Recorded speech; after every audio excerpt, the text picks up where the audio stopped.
Okey, coba pasang ni. Macam mana? Pasang sini lah. Mana-mana je.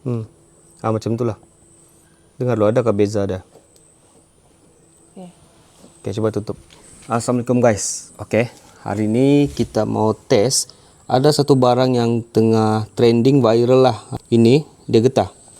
Jadi kita try dulu pasang di kereta lama. Yang ini sebenarnya getah untuk pintu lah. Katanya boleh senyapkan tutup pintu nanti. Kita tidak try di kereta baru, kita try di kereta lama nih guys. Myvi 2020 Myvi 2005. Sorry guys, 2005 punya model nih. Oke, so jadi kita akan pasang. Yang inilah.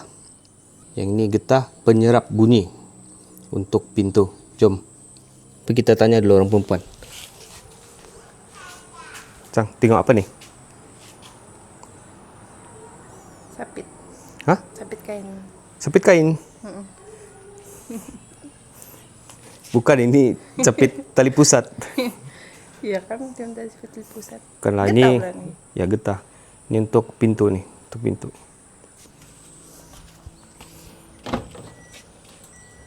Oke. Tempat letak dia nih guys. Oke, saya ambil yang warna merah lah. Oke, di sini. Oke. Di sini. Tapi ada yang cakap macam ni salah, macam ni yang betul. Jadi itulah kita mau try dulu. Mana satu yang betul nih guys? Macam ni ataupun macam ni. Oke, tapi kita try dulu, dengar dia punya bunyi pintu.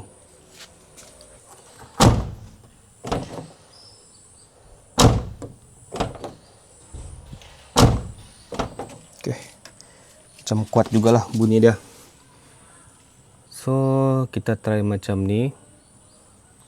Oke, bentuk dia macam ni.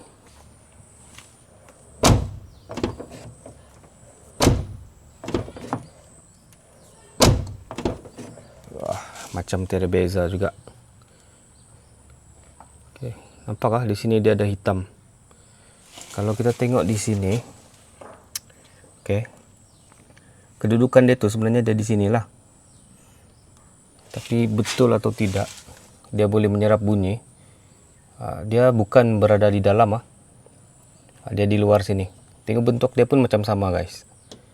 Oke, jadi tujuan dia tuh untuk dia bagi fit. Bila kita tutup, di sini dia ada spacing. Oke, dia akan tutup macam ni lah, di celah-celah tuh. Jadi dia akan rapatkan lah di kawasan yang bergesel tuh nanti sini. Itu tujuan dia sebenarnya. Tapi ada yang cakap pasang terbalik macam ni. Pasang terbalik. Oke, jom kita buat. Macam ni ya. Oke, pasang terbalik kita try.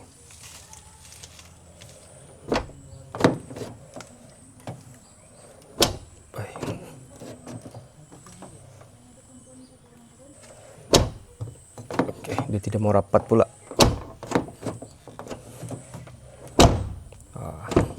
Kena tutup sekuat hati guys, baru dia mau. Tapi tengok sini, tengoklah kesan dia.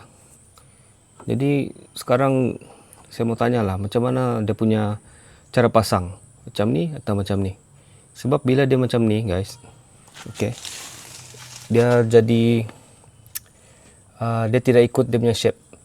Kemudian dia hentam lebih kuat lah, maksudnya dia lebih sempit. Tapi itu bukan tujuan dia untuk menyerap hentakan tu. Dia bukan macam menyerap hentakan, dia lebih kepada merosakkan benda ni. Jadi kalau saya tengok benda ni, kalau buat pasang macam ni, seminggu pun dia tidak tahan, mesti pecah. Okay. Tapi kalau pasang macam ni pula, macam tiada beza pula macam yang kita tutup tadi. Pasang atau tidak, lebih kurang dia bunyi dah. Sebab tu saya try di kereta yang lama ni. Kalau kereta baru, tidak tahulah. Okay. Jadi apa pendapat kamu tentang absorber ataupun getah pintu ni? Tengok.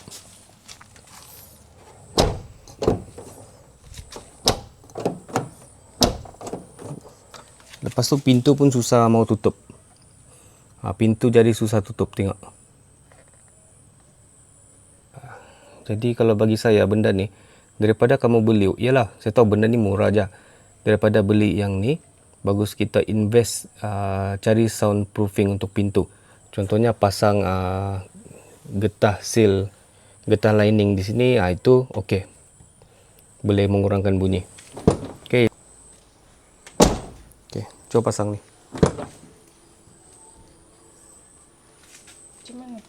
Pasang sini lah. Mana-mana aja. Macam tu lah. Dengar lo, adakah beza dia? Okey.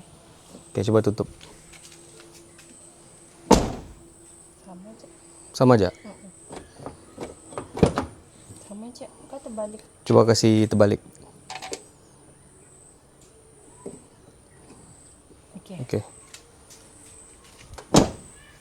Tapi dia jadi susah mau tutup. Iya.